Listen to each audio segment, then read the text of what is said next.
Nando lindo giro casa poco playa.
Please.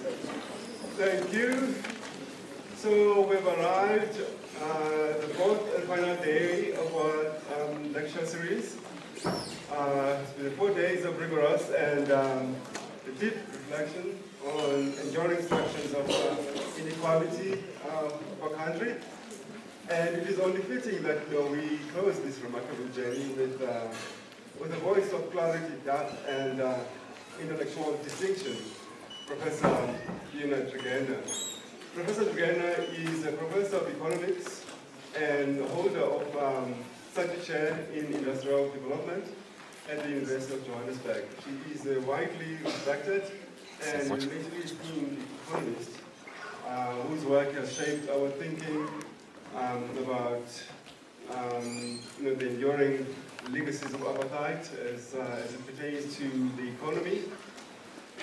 Professor Dragana's work incisively engages with the political economy of structural transformation, industrialization, and deindustrialization in a way that's not simply as abstract processes, but really as lived material realities with direct implications for possibilities of inclusive development. Her work, which has been published in many respectable journals, is undoubtedly rigorous as it is socially attuned. And as a member of the Presidential Economic Advisory Council, she plays a very vital role in shaping the national economic thinking. And yet, what makes her presence with us here today is her commitment to public scholarship. And it is my honor to welcome Professor Dragana to close this teaching. And so, ladies and gentlemen, if you would join me to welcome Professor Dragana. Thank you.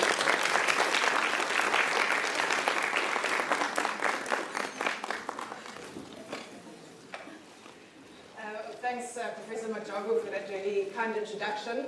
And to yourself, the department and the university, I'm really honored to have been invited to address this auspicious gathering and the final lecture of the teaching series. And I just check, is it audible, the mic? Can you hear me okay? There's a little bit of an echo from my side, but if you guys can hear me, that's all that counts.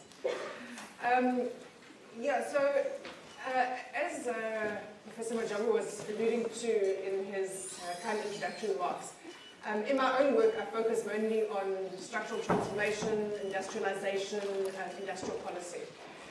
So in the lecture today, I'm going to be looking at some of the links and debates in relation to industrialization and the triple challenges, poverty, inequality, unemployment in South Africa, and connected to that, some of the links between industrial policy and social policy. So these are obviously interesting and contemporary issues, not only analytically and in the pages of academic journals, but also in terms of policy debates in South Africa. For example, the current policy debates around a basic income grant and social policy more broadly. In these debates, industrial policy and social policy are sometimes counterposed to each other, both analytically and even practically, in terms of people arguing, why should we put money into things like a basic income grant and other social spending? Let's rather spend it productively on industrial policy, infrastructure, and so on. So the kind of perspective which I'm going to be outlining today is in some ways inspired by the work of Thandika Mkandawere and my own thinking around what are some of these connections and why are these not alternatives. And let me start by referring in South Africa. I mean, last year we've celebrated 30 years of democracy, Obviously, during these 3 decades, there have been fundamental changes and progress. Yet, despite that, what I refer to as these triple challenges, poverty, inequality, unemployment, are persisting. In some ways, actually, the term triple challenges is actually a euphemism. Perhaps we should call it a triple crisis. And they are strongly racialized. They're also gendered and, of course, defined by other dimensions, rural, urban, and so on. But probably the most defining dimension of these triple crises is the racial one. There's been some progress in terms of poverty, but not really in terms of levels of inequality and unemployment in these 3 decades of democracy. And some of the limitations, for example, in terms of employment creation, have been managed by the extensive rollout of services and by infrastructure and social grants, which have perhaps prevented the society from imploding.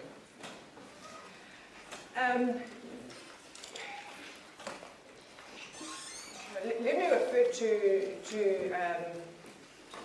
the issue of stunting in South Africa to perhaps bring these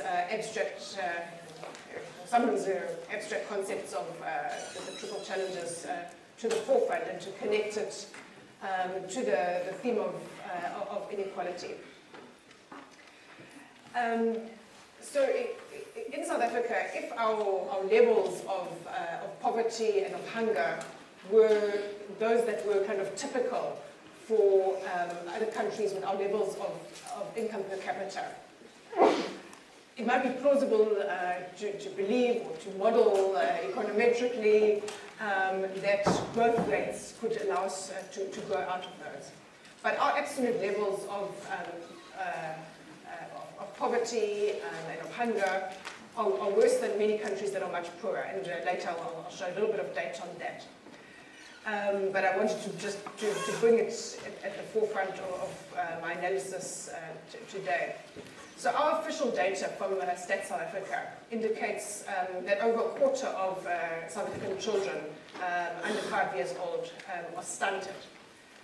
Stunted, of course, means it's not just that people are hungry, but that those children are literally not growing properly because of lack of food and poor food. And the evidence is clear that children who are stunted because of inadequate nutrition in their first 5 years may struggle to catch up with their peers even throughout life. So I'm not necessarily referring to this on an individual basis. Obviously, many people come from impoverished backgrounds but are able to succeed professionally and so on. But we're talking about generalities here. So there's a real and a lasting human cost for each year that we don't address poverty, inequality, unemployment in South Africa. And when we think of it as a quarter of children, it's not a marginal issue in South Africa. So when we have these debates around budget allocations, priorities, and so on, I think we need to foreground something like, obviously, these broader issues of unemployment and so on. But think of it in terms of the fact that a quarter of our population of children are stunted. So if we're thinking about solutions, which are 5-year solutions, 10-year solutions, what is the human cost to each year that goes by without addressing those? As I indicated, the levels of hunger and poverty in South Africa are really complete outliers globally. And when we compare South Africa with other middle-income countries, so by middle-income countries I'm talking about, we've got upper-income countries, those which are wealthier, the lower-income countries which are a lot poorer, and the middle-income countries, which accounts for like a large chunk of the countries of the world, includes China, Brazil, and many other countries which are kind of in the middle. South Africa shares a lot of commonalities with other middle-income countries, but also has some distinct characteristics. So I would like to outline maybe the broad approach of structural change, structural transformation, and then think through what are some of the specificities of South Africa as distinct from other middle-income countries that propel us towards a modified approach for the specific case of South Africa. Maybe we can project the first slide, please. So by structural change, let me explain the concept because it might not be well understood. Structural change or structural transformation is a key concept of development economics, really referring to changes in the economic structure towards higher productivity sectors and activities that in structuralist economic thinking is central to developing countries catching up with advanced economies. So structural changes puts a lot of emphasis on industrialization and shifting from more low productivity agrarian activities towards higher productivity, high skilled activities in industrialization and so on. So the kind of thinking which I've tried to summarize in this graphic is different from, for example, neoliberal, neoclassical economic thinking, which would just focus on a more sector-neutral approach to economic growth and that leading to development. The structuralist approach emphasizes the importance of changes in the structure of an economy towards higher productivity sectors and activities, as propelling the growth and hence the development process. What do I push here just to? Sorry, I can do it really well. I just wanted to make what we did here.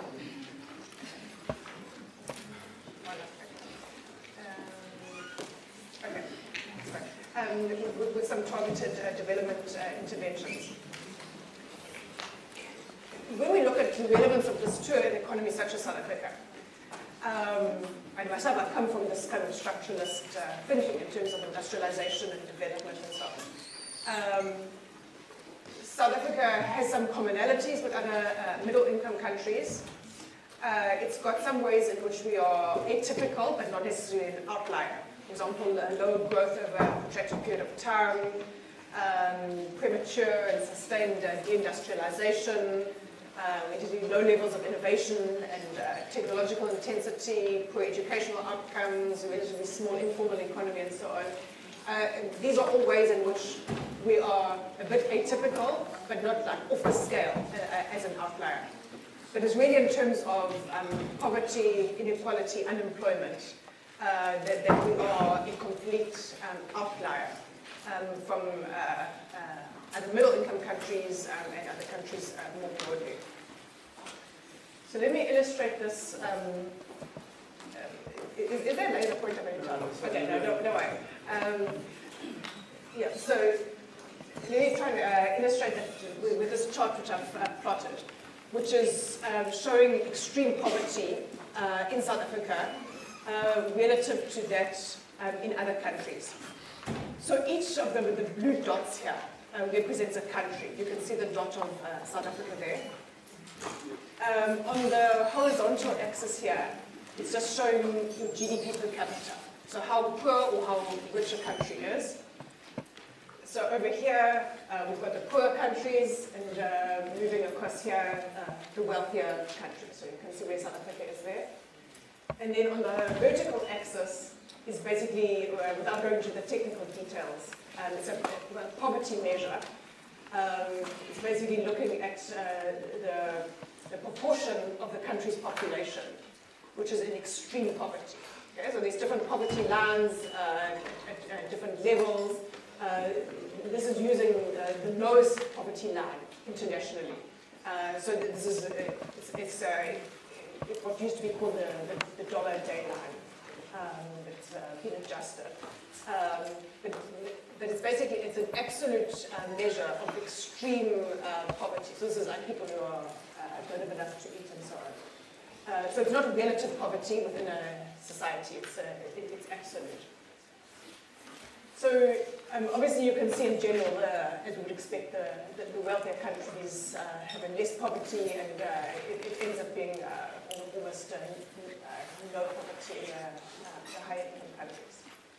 So we can already see from this, South Africa being a bit of an outlier from the dots representing other countries for our level of poverty in relation to our income per capita. We can say that the only countries which have higher levels of absolute poverty than South Africa are those ones up there in that kind of elongated oval, right on the left-hand side. Okay? So those are countries which have higher levels of poverty than South Africa. You see them being higher up vertically. But these are countries which are way poorer than South Africa. So these would be largely the very low income, mainly African countries, with income per capita about a quarter of South Africa. So the average person in those countries is about a quarter as well off as the average person in South Africa. So those are the only economies which have more poverty than South Africa. The second cluster of countries, this one in the bottom left corner over here, are countries which are still a lot poorer than South Africa. These are mainly in Africa, some in South Asia, but they've got way less poverty than South Africa. So for somebody who's, let's say, in the bottom 10% or whatever of the population economically, you would be far better off being poor in one of those poorer countries than you would be in South Africa, even with our social grants and so on. This group right over here are countries with similar levels of income per capita as South Africa, okay? Because you see them in the same place along this axis. So they've got this very similar average income to South Africa. But we see their poverty levels is only a fraction of ours in South Africa. And the difference between where South Africa is up there and this kind of cluster here, in South Africa is about 10 million people. So I mean, we can say there's no normal level of extreme poverty, because even for one person to be starving, it can't be normal. But this is typical internationally. So the difference between the patterns in South Africa and this, the typical patterns for countries of similar level of economy, is about 10 million people in South Africa who are in extreme poverty, who would not be in extreme poverty if we had the income distribution or the inequality levels that are more typical internationally. So I think I wanted to show this because I think it links issues of inequality and income distribution with development outcomes. The flip side of this, of course, is that someone at the upper end of the income distribution is having a much nicer life in South Africa than they would have in a country of a similar level of income per capita. And I mean, it's something that we can see with the naked eye, as it were. I mean, as academics, we travel to other countries, we go to conferences, we go to people's homes, and so on. I mean, academics are not well paid here or anywhere, but I mean, in other countries at similar levels of GDP per capita, South Africa, you won't find academics having a swimming pool and 2 cars and so on. And the flip side of that is that a person at a certain level of the income distribution will be starving here, whereas there they would more typically have a job, not that they're having a great life, but their kids wouldn't be starving. So I want to link that back to the thinking around development, growth, and so on in South Africa.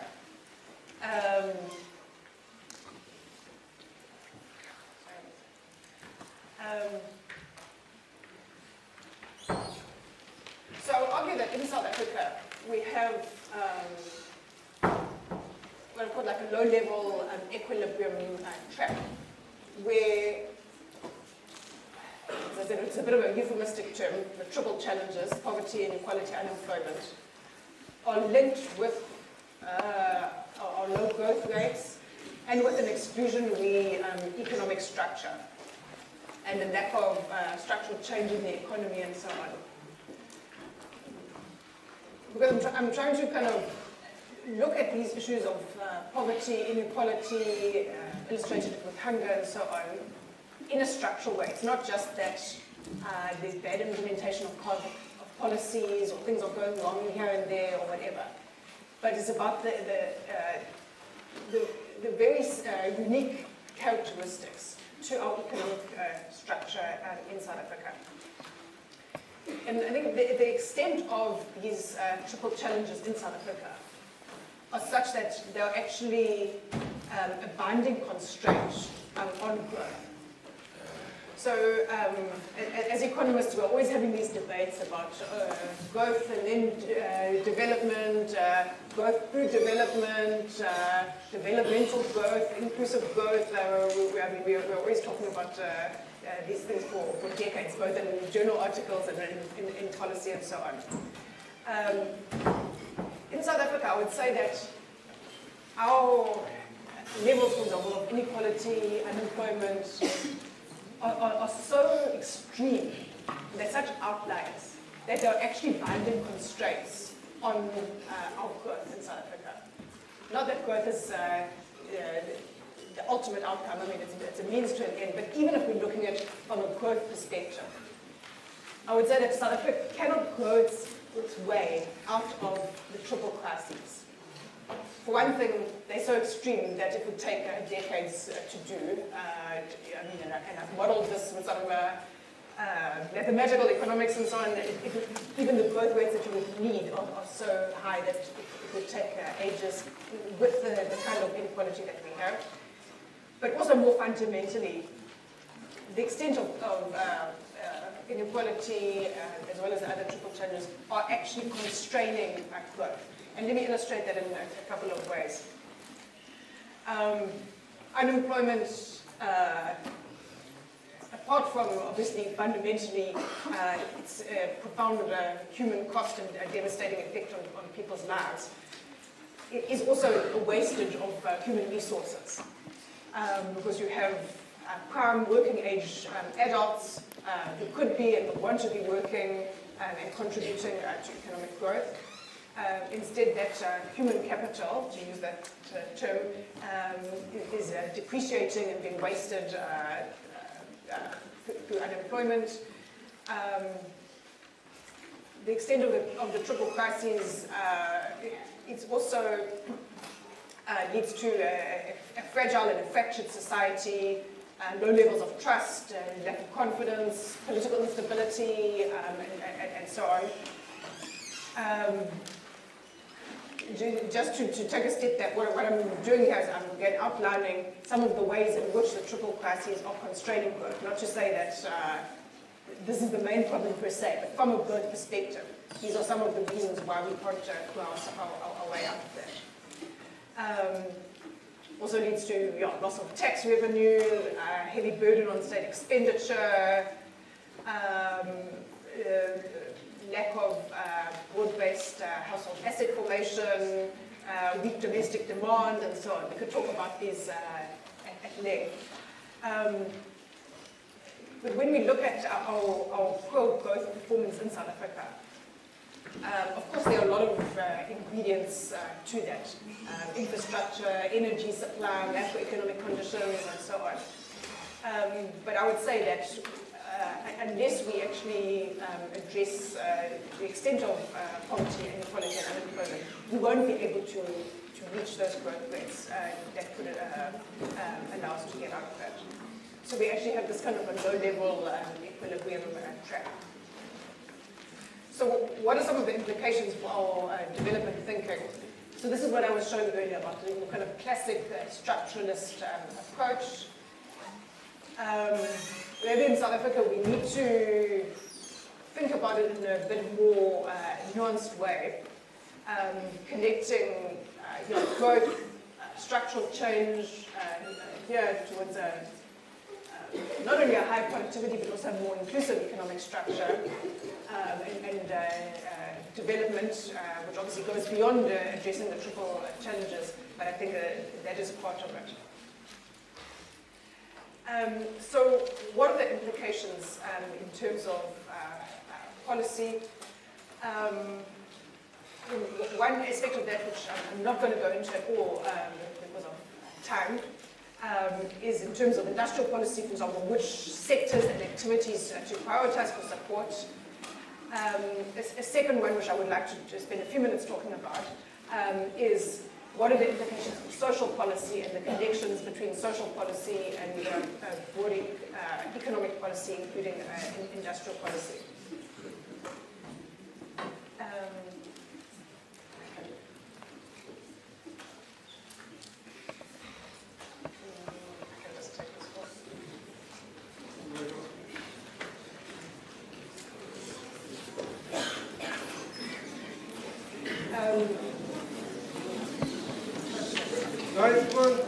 Please.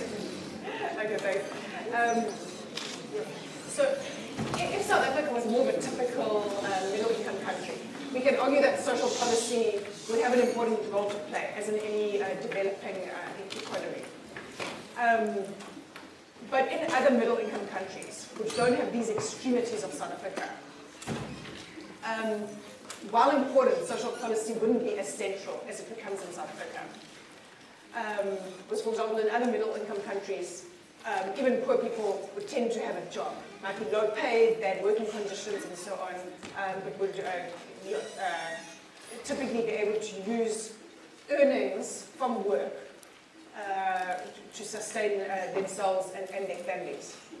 Which obviously in a country with 40% unemployment, it's a different story, because earnings from work economically are far less important to households sustaining themselves than in South Africa. So it points to the importance of social policy, which obviously goes way beyond social bonds, but also includes social bonds, which I would say has a stronger role to play in South Africa than in other countries. I would identify like two broad, and these are non-exclusionary routes to more inclusive economic outcomes. Firstly, transforming the productive structure, so the structure of an economy, so that more people get earnings from work, and that those earnings from work are more fairly distributed. So here we're talking about things like the structural transformation, which I've been referring to, mass job creation, changing the wage profits split, closing the wage gap, and so on. So these are changes in the productive structure of the economy, which can lead to more inclusive outcomes. And then the second way, as I say, these are not exclusionary, but the second broad path is redistributing income post-production. So as opposed to changing the productive structure, to raise the incomes of those either without earnings, so they're 40% unemployed, or with too low earnings to meet their basic needs.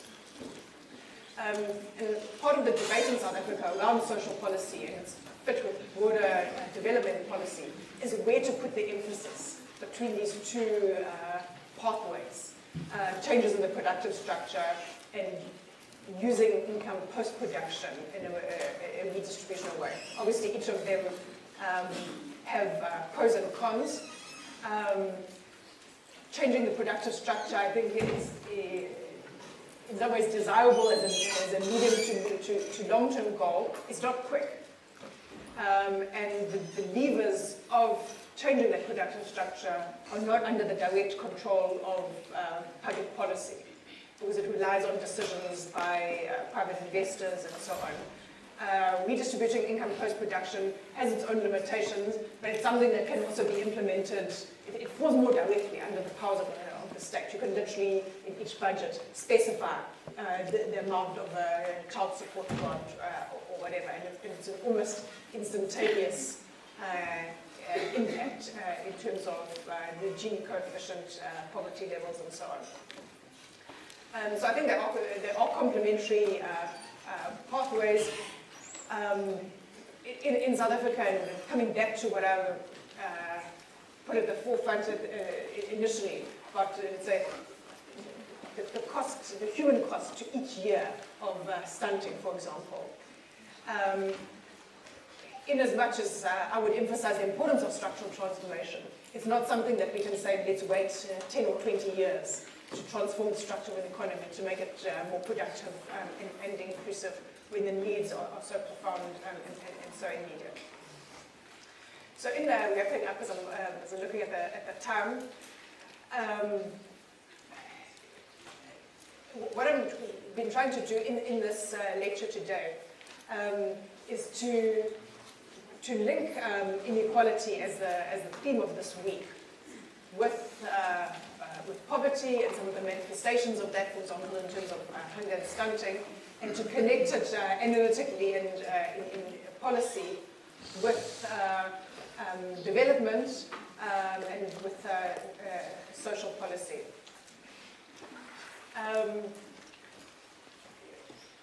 Obviously, addressing these triple challenges is crucial in the first instance in terms of the immediate impact on human beings. But even just from an economic growth perspective, and this intractable problem that we're facing in South Africa, persistent low growth rates. I would argue that we won't be able to address that without dramatically bringing down poverty, inequality, and unemployment, and improving social cohesion.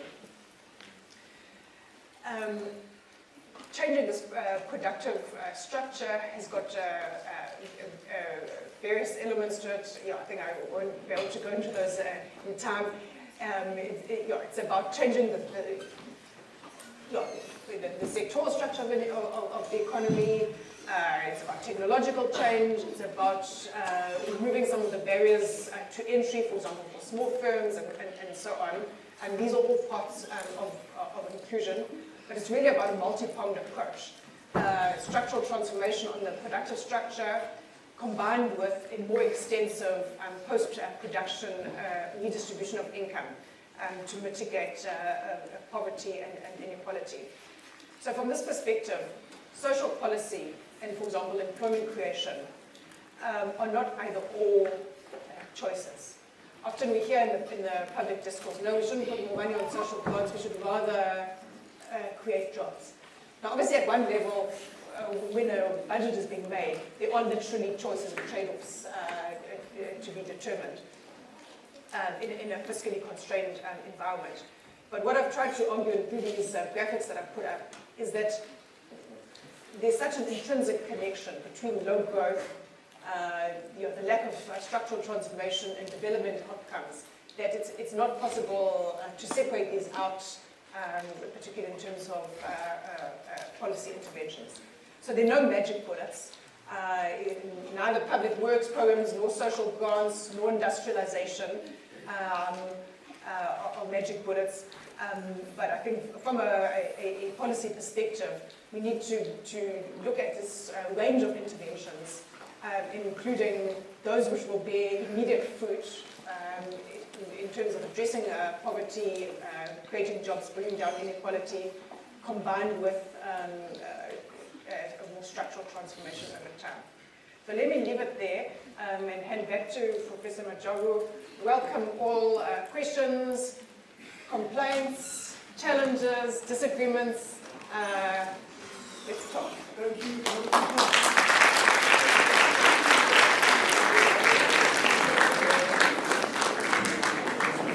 Alright guys, we have time for questions. Thank you for that wonderful lecture. Put your hand up there so I'll get to you. I'll take 2 questions or 3 questions, alright folks? 3 questions at a time. Who's going to come on time? Guys, Mike, please, okay? It's very disruptive. Come on. Okay, first question here.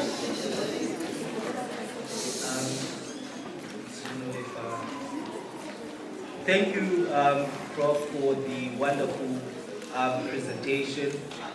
I'm quite interested in the parts in the presentation where you couldn't really give input because of time, specifically around the industrialization intervention, because we can do so much in the social policy space, but in South Africa specifically, there are two striving economies, mining, agriculture, and how does transformation within that economic structure look for you, and sort of industrialization, your understanding around the industrialization transformation that needs to happen. And for me, I think that there's been quite a lot of articulation in Africa. If you look, 1980, Lagos Plan of Action, which really delved deep in how Africa needs to respond to some of the transformations within that space, but it did not happen because of these other neoliberal interventions. And so for you, how does that look like in terms of industrialization? Thank you. Thank you for that. I've got another hand there, right? Anyone else? All right, thank you. Go ahead.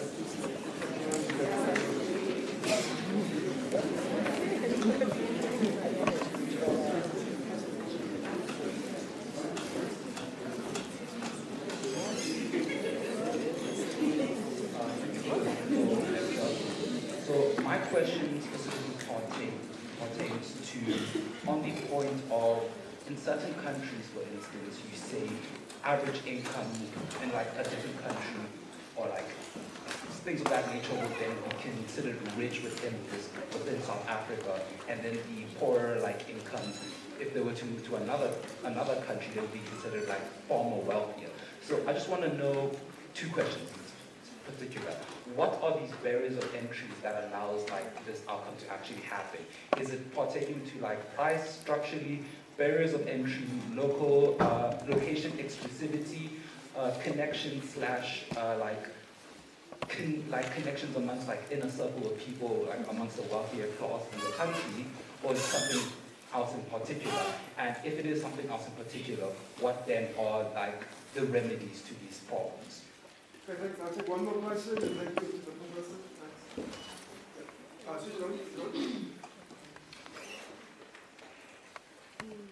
No?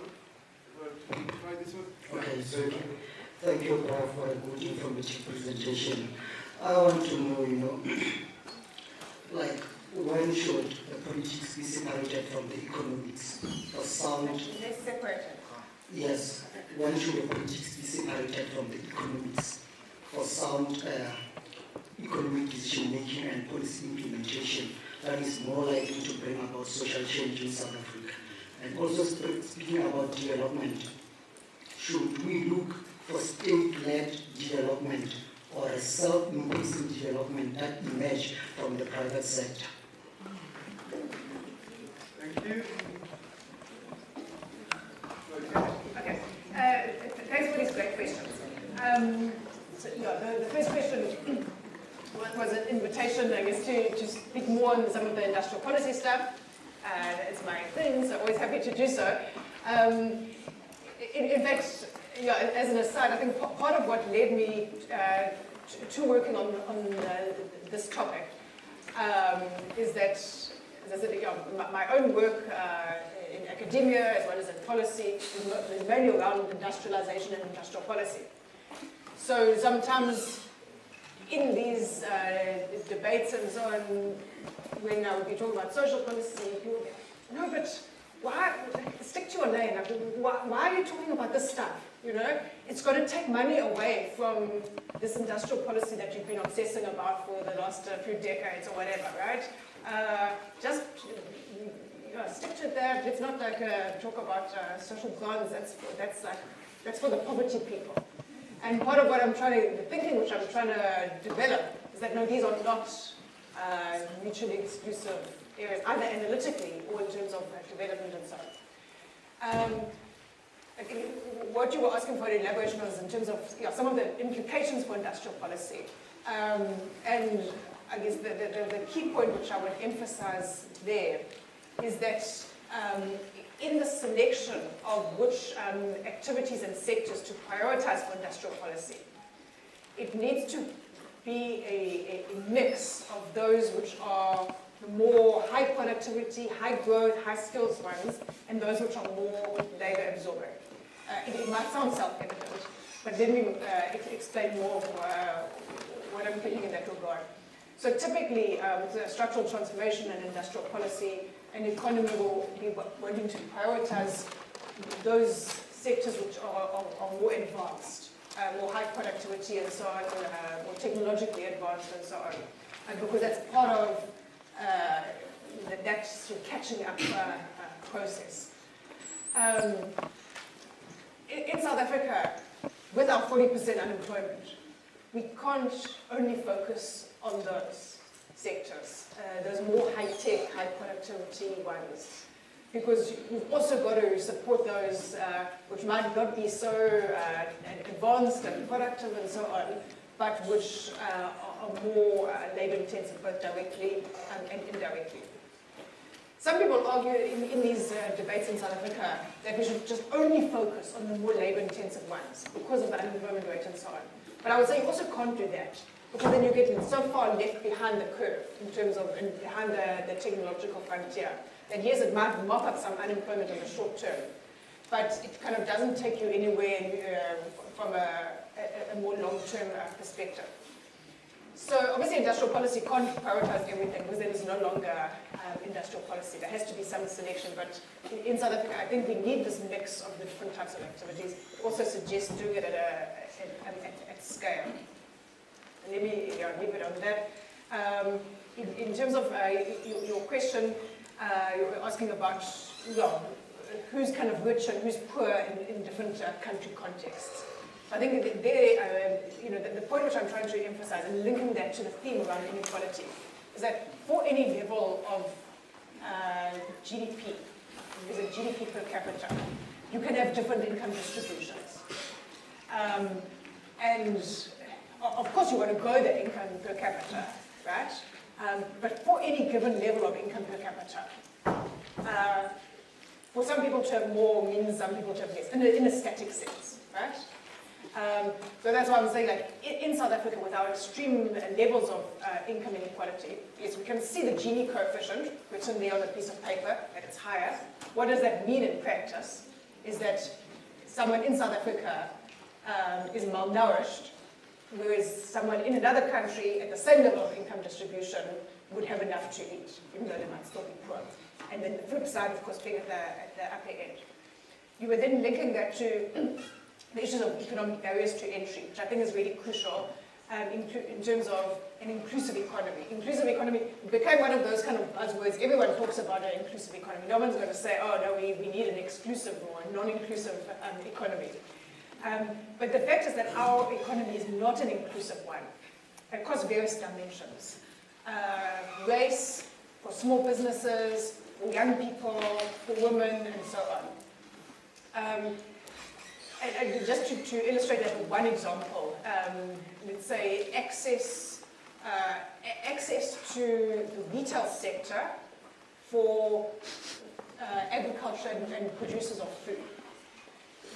So obviously it's a huge section of the economy because everyone needs to buy food and consume food on a daily basis.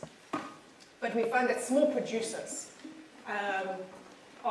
find it very difficult to access the supermarket sector, which is where most of the food is purchased. In other countries, and again, I'm just trying to make this comparison, so other countries, even some of those which are at a similar or higher level than us, more people buy from markets, for example. Whereas here in South Africa, people would more typically go to Pick and Pay, ShopRite, Checkers, Woolies, whatever. But a small producer finds it very difficult to access that. So those are the kinds of barriers to entry that we talk about. Or even in the value chains, for a small manufacturer to come into value chains. So I think it's about the concentration of ownership and control, and about access as suppliers, which makes it very difficult for people to break into the economy. Over here. You're asking, when should politics be separated from economics? I don't think it can be. Economics is inherently political. Party politics, yes, if that's what you're talking about, should be is a different story, right? I mean, if you're asking, should patronage and so on be separated? Yes. But economics inherently is dealing with issues of power, issues of distribution, which are inherently political. So when people say, the budget is political, macroeconomic policy is political, industrial policy is political, and so on.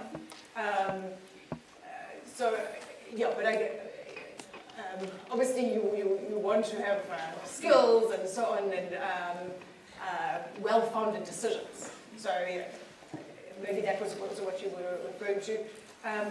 You asked about state-led development or private sector. Sure, it's a big question. We would need longer to talk about that. I think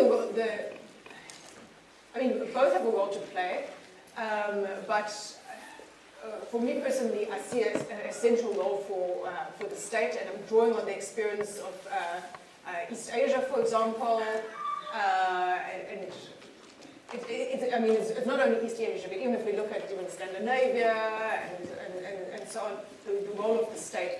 And it's not just like, okay, the state must play a role. It's about what is that role. It doesn't necessarily mean it having a huge state, because the size is not synonymous with what it does.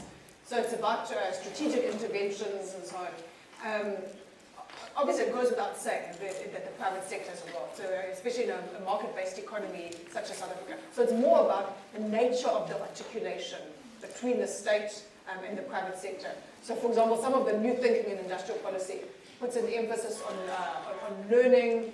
That is not just like we design a policy there and you implement it and you hope for the best.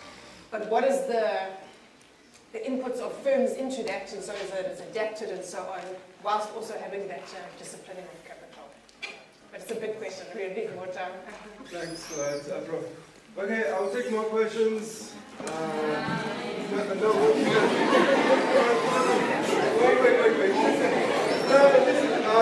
Wait. We're going to break at 5, okay? So we just have 5 more minutes, just bear with me. And then, you know what? After this, I've got a nice lunch out here for you, okay? With drinks and everything. Yeah. So you've got that to look forward to. Okay, so let's do that one. Do you have any questions? 1 or 2 questions? Yeah? Okay, hang on guys, just give us a chance, please.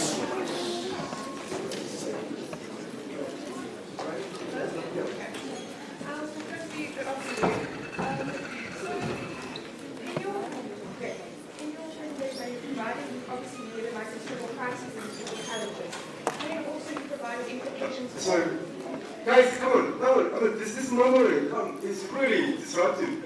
We just want to hear what she has to say, okay? Thanks. Okay, and you've also provided information for social policy that would now target these triple crises, right?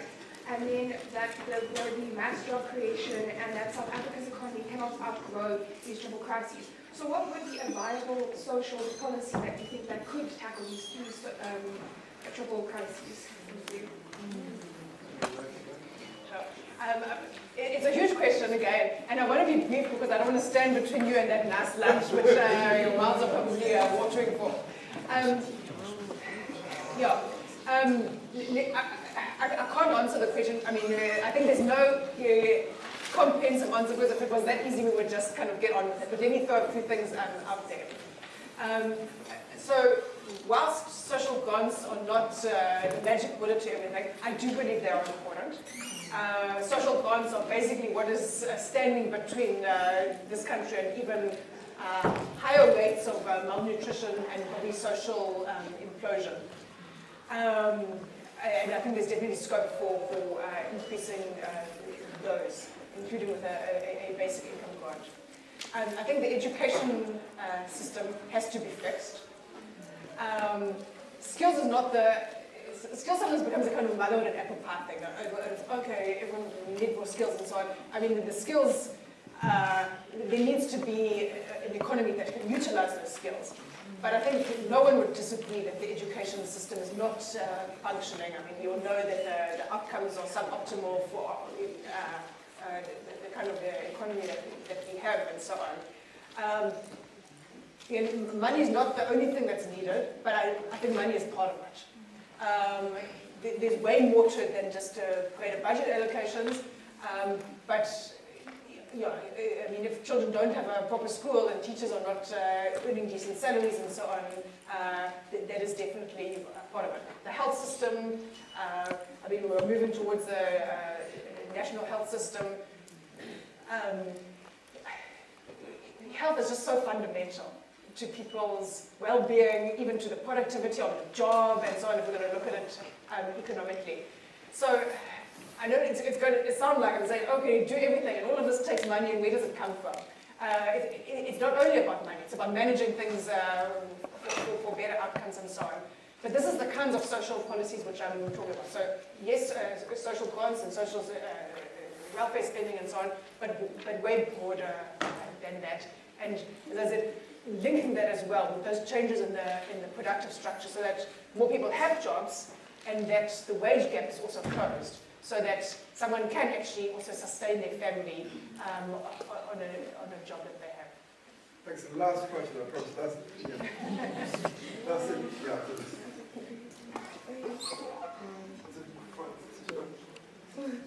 Is it on? Yeah. You guys hear me? Yeah. Okay. I kind of got like a two-part question, but we don't really intersect with each other. One of the solutions that you mentioned in closing this whole triple challenge was closing the profit and wage gap in like companies. How would you implement that in South Africa without chasing away international investors? Because at the end of the day, it's all about profits in this capitalistic agenda situation. And I wanted to also ask, would movements or policies or bills like the land reform really bring about like a difference in the whole poverty and inequality situation? Because you talked about the entrance of,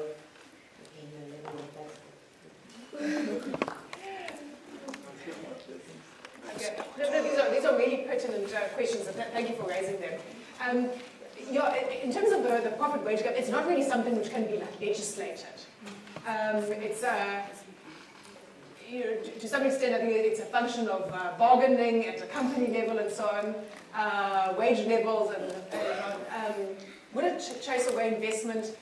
I mean, obviously, firms are driven by their profits. That's a reality, right? It's the level, but it's also the certainty of the profits, the stability, and so on. I mean, the companies are not charities. Their returns aren't just determined by this profit wage gap. I mean, if you think about like China, it's a state-led economy, highly regulated companies and so on, but investment is flooding, right? There are much more regulations and so on than we do here in South Africa. But companies are flooding there. More would like to come there than even are allowed to go there because they're getting good returns. It's a dynamic, growing economy where infrastructure is functioning. It's about the whole ecosystem, industrial ecosystem of roads and electricity and the growth rates which they have and so on. Because their wages are no longer known, like as they would have been 20 years ago and so on. So firms will go where they can get returns, and that's not just about the profit wage split. It's also about the growth of the economy. If you've got a fast-growing, dynamic economy, generally companies would want to go there. And as I say, the profit wage split is not something which is done by decree. It's often something which is bargained at a company level or even at a sectoral level. Okay, guys, please join me in thanking Professor Tugana for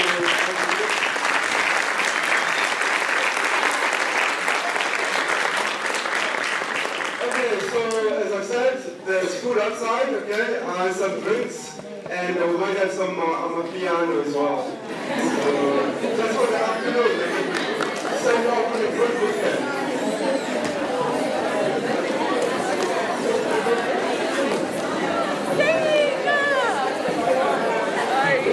Mesti nak pujuk mana kerja mah. Mana